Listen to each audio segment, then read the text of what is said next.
Bismillahi wassalatu wassalamu ala rasulillah amma ba'd. Assalamualaikum warahmatullahi ta'ala wabarakatuh. Mga pagariyami akib pagadatan, mga datu na mga bait. Pada sa sunna, adi itano ding galabakan ama piyasa giyang kaiya ulan-ulan na Sha'ban, naginan suka pamuasa. Sunabitan wa Muhammad sallallahu alaihi wasallam na ayami aluy sa hadith. Nadiskan yan di mamuasa sa giyang bulan na Sha'ban na diniyan di pamuasaan na giyang kuto kadakalan ang mga gawi sa giyang kaiya Sha'ban. Aya hikmah na sunabitan wa Muhammad sallallahu alaihi wasallam na tigong mga ulama ap kebisis kanian si iku mga ulan-ulan sa giyang kuto diniyan di kapalayalayag. Nagyang kaiya bulan na Sha'ban na pembayda niyan anta akap pembaw inian agyang kutuada niyan na kapamuasai si ikong mga ulan-ulan agi ng suaya malbid na ptimuun niyan sa giyang kaiya ulan-ulan na Sha'ban. Ikadua hikmah tigong mga ulama na sunabitan wa Muhammad sallallahu alaihi wasallam na din yan di pamuasaan agyang kaiya Sha'ban ta'ziman li Ramadan kasala-sala iyan sa giyang kapakasulad udi nakakuma agyang ulan-ulan na Ramadan.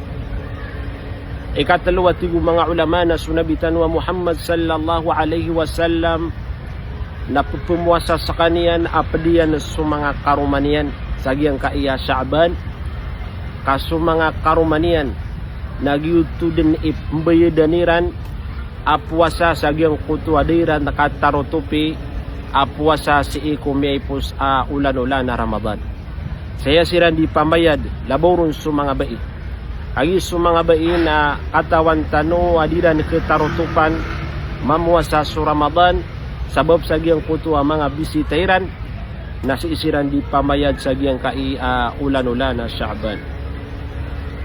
Ay kapata hikmah tigong mga ulama. Nagyang kaiya di kapamuasa nabitan wa Muhammad si iku Sha'ban na ikatiyaro to si iku mga tao, si iku mga Muslim sa giyang kaiya kapakalalabi agiyang ulan-ulan na Sha'ban ansiran di malilipat ayam ana na an su mga tao nadiran kalipatan agiyang kuto kapia nagukalbihan agyang ulan-ulan na Sha'ban agyang kaiya Sha'ban ng mga pagarian na ulan-ulan ay apaglatan o Rajab agugyang kutwa Ramadan.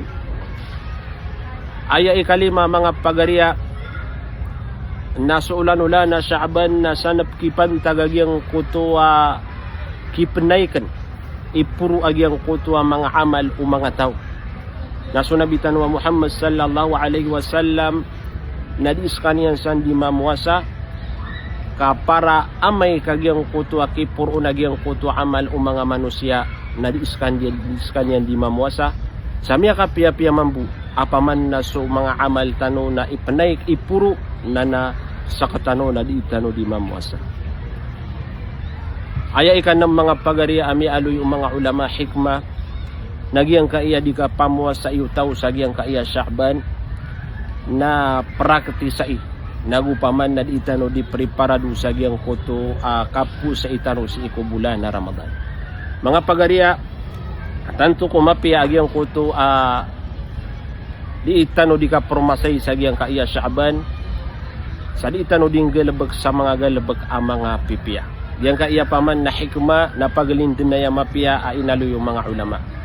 Sa pangalintano si iko Allah subhanahu wa ta'ala mabaluy tano kebebayaan tano agyang kutwa kang gelebek sa mga pipian na gudi tano di ka preparado sa giyang kaiya ulan-ulan na Ramadan. Balasang kanu Allah subhanahu wa ta'ala sa madakalamapya. Wassalamu alaikum warahmatullahi ta'ala wabarakatuh.